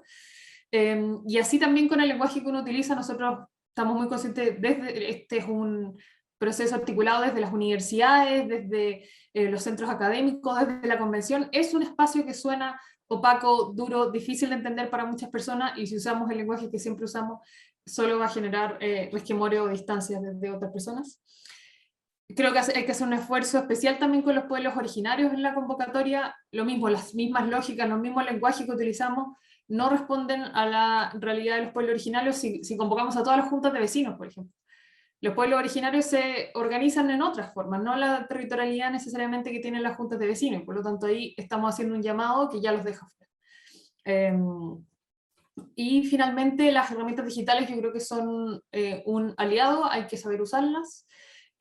Nosotros, por ejemplo, nos ha sido muy fácil y una muy buena estrategia usar WhatsApp, porque no estamos invitando a la gente a meterse en una nueva plataforma, bajar una nueva aplicación, aprender a usarla bajo nuestras lógicas y nuestros códigos, sino que estamos nosotros tratando de llegar a algo que la gente ya conoce, ya utiliza, ya confía, ya funciona con poco internet y en las zonas más rurales, y ahí es donde nosotros tenemos que hacernos, en este caso tenemos que hablar de Chile, la tarea de llegar a explicar eso en pocos caracteres, que sea explicable con un GIF, con un emoji, con una carita, en un espacio que te permite el WhatsApp. En el fondo es cuestionar desde la organización, desde la información que uno quiere entregar, más que bombardear a la gente con más información o más herramientas que finalmente no responden a sus necesidades, a sus tiempos, a sus lógicas o a sus lenguajes.